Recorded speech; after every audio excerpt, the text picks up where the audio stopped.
Thank you, Chairman, Vice Chairman. It's an honor to be here. About a year ago, Nobel Prize winner Michael Creamer and I were asked by the Domestic Policy Council of the White House to write a report on using incentives to accelerate vaccines.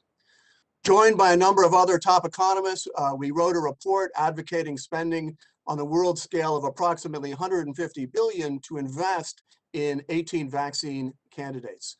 We wrote similar reports for the British government and also came to later advise the World Bank and other organizations around the world. The world did not go as big as we wanted. Operation Warp Speed, however, was by far the best. These spent about $15 billion and were tremendously successful. In a recent paper in Science, we calculate that if we get 3 billion courses of vaccine this year, which is a conservative estimate, that will be worth $17.4 trillion to the world economy. And Operation Warp Speed should be credited with a significant fraction, certainly not all, but with a significant fraction of that success. Moreover, it is not too late to do more. We calculate that if we could get an additional 1 billion courses of capacity online this year, that would be worth 500 billion to 1 trillion for the world economy, depending upon how quickly it can be brought online. Now, is it possible to get more doses this year? Yes, it is. The Biden administration spent 269 million, giving that to Merck to increase the capacity to produce the Johnson & Johnson vaccine. That was a smart investment and continues to be a smart investment. Another smart investment which we could make is to invest in nasal vaccines. The next big hurdle is going to be vaccine hesitancy.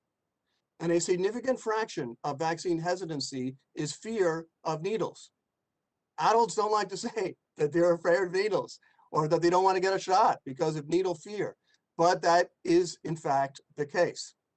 A nasal vaccine would have advantages not only in reducing vaccine hesitancy, but nasal vaccines stimulate the mucosal immune system, which is where the virus attacks. So they also have medical benefits as well.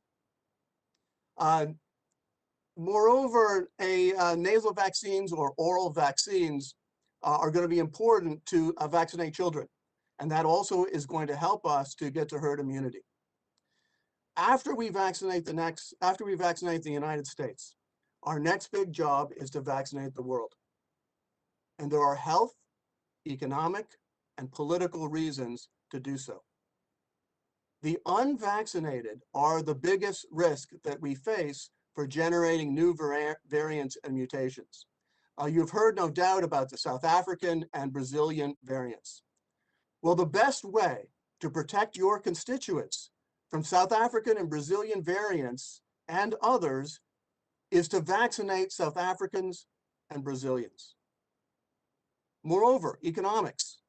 Even after the United States and other high-income countries are vaccinated, the United States is still going to face economic costs from reduced exports, reduced imports, and supply chain disruptions due to COVID elsewhere in the world. So there are sound economic reasons for vaccinating the world. And an additional $4 billion donation to COVAX would go a very long way to getting that last mile, getting those last people vaccinated. Finally, political reasons. We can have an American plan to vaccinate the world or a Chinese plan. I would prefer that we have an American plan. Next, as we vaccinate the world, we need to think about dose stretching. We know from the clinical trials that both the Moderna and Pfizer vaccine, the first dose is about 80% effective.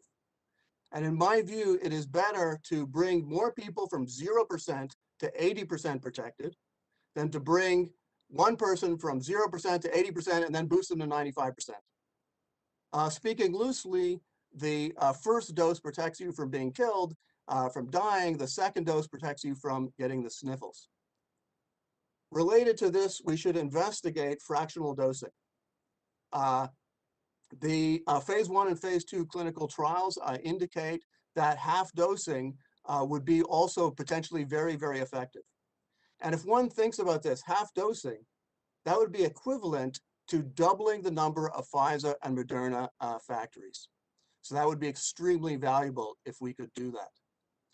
Great Britain and Canada have moved to delaying the second dose, and other countries will soon follow suit. So summing up, it is not too late to do more. We should invest in nasal vaccines. We should vaccinate the world. We should stretch doses through fractional dosing and delaying the second dose. And this is going to be important to vaccinate the world quickly. Thank you very much.